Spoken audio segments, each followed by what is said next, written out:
Into the new school year, but it's never too early to ensure your kids have everything they need to function well in the classroom. Well, this means providing them with a healthy diet full of beneficial nutrients like calcium and vitamin C. But what about over-the-counter supplements like fish oil with omega-3? Can those play a part in boosting your child's performance in the classroom? Well, we have two experts joining us this morning to talk about this, pharmacist Christina Lim and children's dietitian Vanessa McNamara. Very good morning to you, ladies. Good morning. Okay, so let's start since, you know, it is, like I mentioned, the start of school year and every parent out there are all nervous and interested to know what are the key essential nutrients or vitamins that a child will need if they want to function well in the classroom.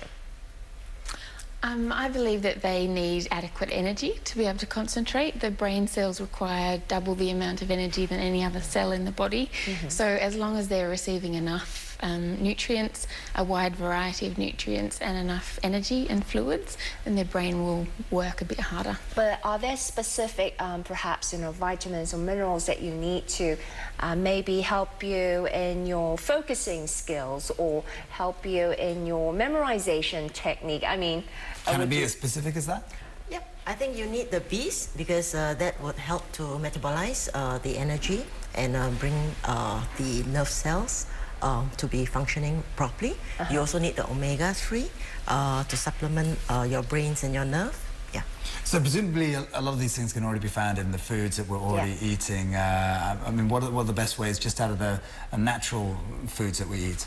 Ideally, so things like omega-3 fatty acids are really high in oily fish. So ideally, children and adults should be having, you know, at least 1 to 2 serves of oily fish a week to meet their omega-3 requirements. But that's not always suitable for everybody. So some people need the assistance of supplements as well.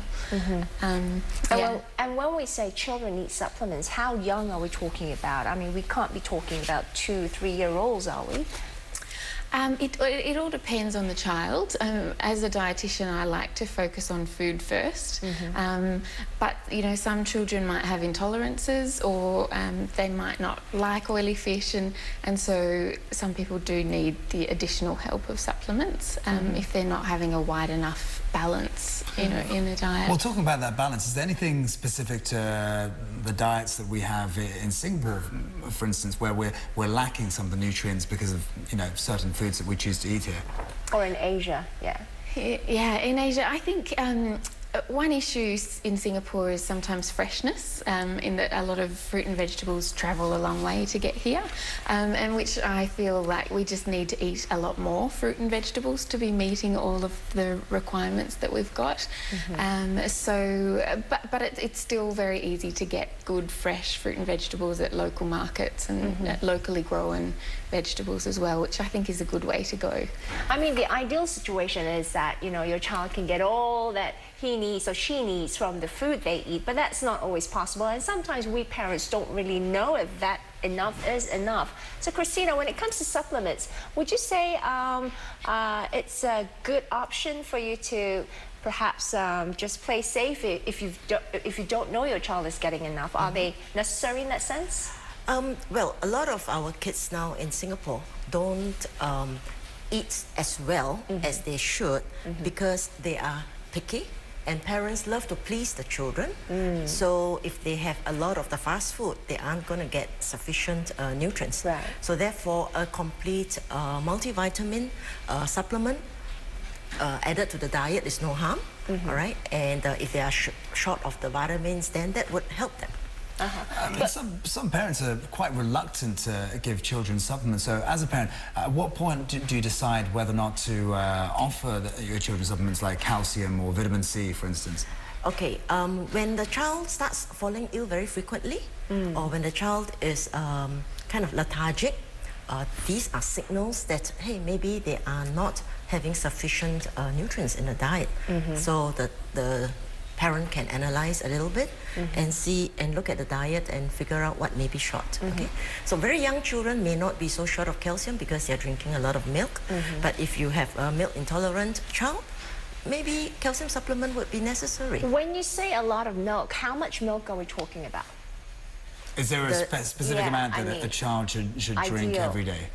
Vanessa? Yes, a 4 to 8 year old requires about 700 milligrams of calcium, which is equivalent to probably two glasses of milk a day. A day, okay. 2 to 3, yeah, and then as they get older, the requirements increase.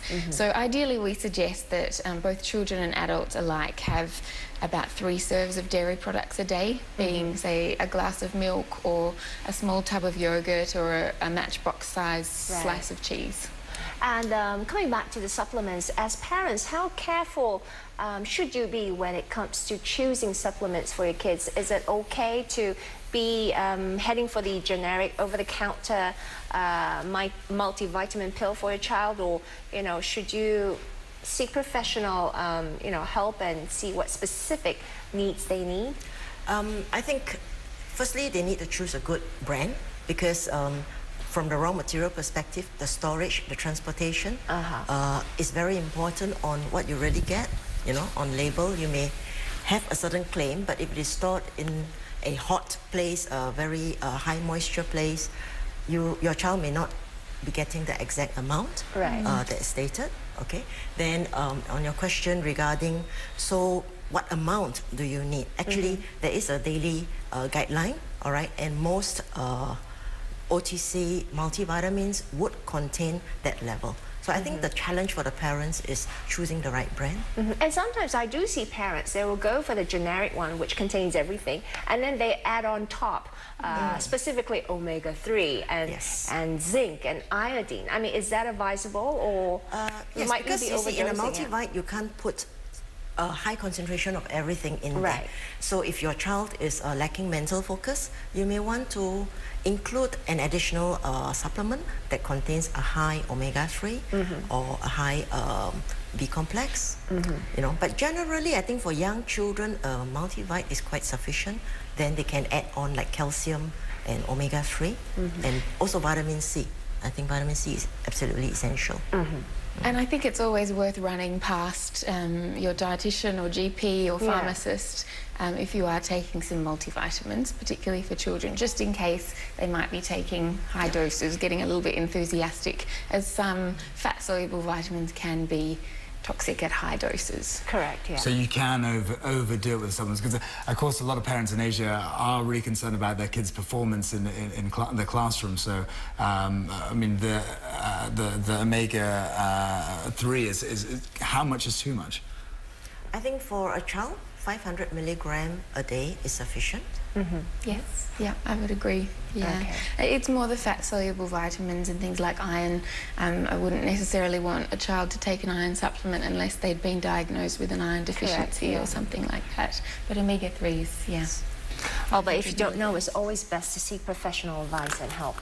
That's true. Yeah, well, thank you both, ladies. Thank you so much for coming in. Thank you. Pharmacist Christina Lim there, and children's dietitian Vanessa McNamara, talking about the role of diet and supplements, which can play in boosting your child's performance in the classroom. Anyway, it's